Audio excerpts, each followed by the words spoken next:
The dollar traded near its highest level in 8 weeks against the euro as investors awaited the outcome of the U.S. presidential election. The greenback gained versus the majority of its peers as Americans voted to decide whether President Barack Obama or challenger Mitt Romney will shape policy ranging from the Federal Reserve chairmanship to the so-called fiscal cliff of more than $600 billion in tax increases and spending cuts set to take effect. In 2013, the 17-nation euro fell against the yen as Greece headed for a vote on austerity measures needed to keep its bailout on track. The currency market is in wait-and-see mode ahead of the U.S. election results, said Kazuo Shirai, a trader at Union Bank in Los Angeles. We will see a clear direction as we get more certain who will win the race.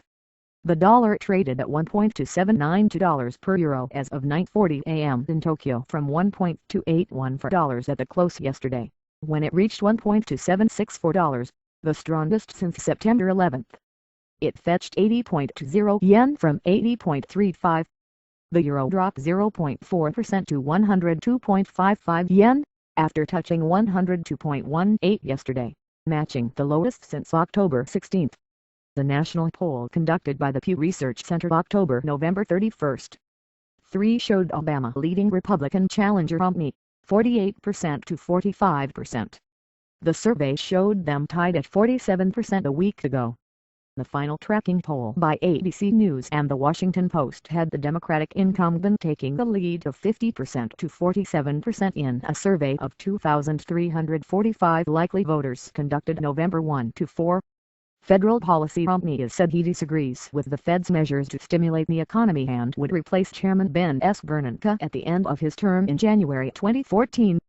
A win by Obama would signal continued dovish central bank policy, according to Westpac Banking Corporation. WBC. The best outcome for risk currencies is probably a comfortable win for President Obama, providing continuity in monetary policy and relations with China. Sean Callow, the senior currency strategist in Sydney at Westpac, wrote in a note yesterday. A Romney upset should boost USD.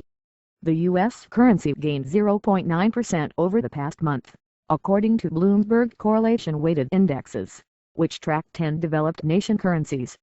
The euro and yen both dropped 1.3%. Greek vote in Greece. The 238 pages of austerity measures, ranging from raising the retirement age 2 years to 67 to eliminating Christmas and holiday payments for pensioners, will be debated in the 300-seat parliament from 10 a.m. Athens time with a roll call vote expected after 8 p.m. today. Approval of the legislation is the first of the parliamentary votes required by November 12 to unlock a €31 billion $40 billion portion of international aid. Prime Minister Antonis Samaras must stem defections from his three-party coalition to convince European Union leaders, including German Chancellor Angela Merkel, that his government is serious about staying in the euro and implementing reforms. The government has lost as many as 4 supporters since being formed in June, with the latest defection coming from the ranks of Socialist PASOK, which provides Samaras with the votes he needs for his majority in parliament. Demand for the euro was also hampered before data today that may add to evidence that the debt crisis is weakening the region's economies. German industrial production probably fell for a second month in September, decreasing 0.7% from the prior month, according to the median estimate of economists in a Bloomberg News survey. A separate report may show euro area retail sales slid 0.1% in September, according to another poll. Europe's problems are far from being resolved, said Maruto Ueda, senior managing director in Tokyo at FX Prime Corporation. 8711 The currency margin company.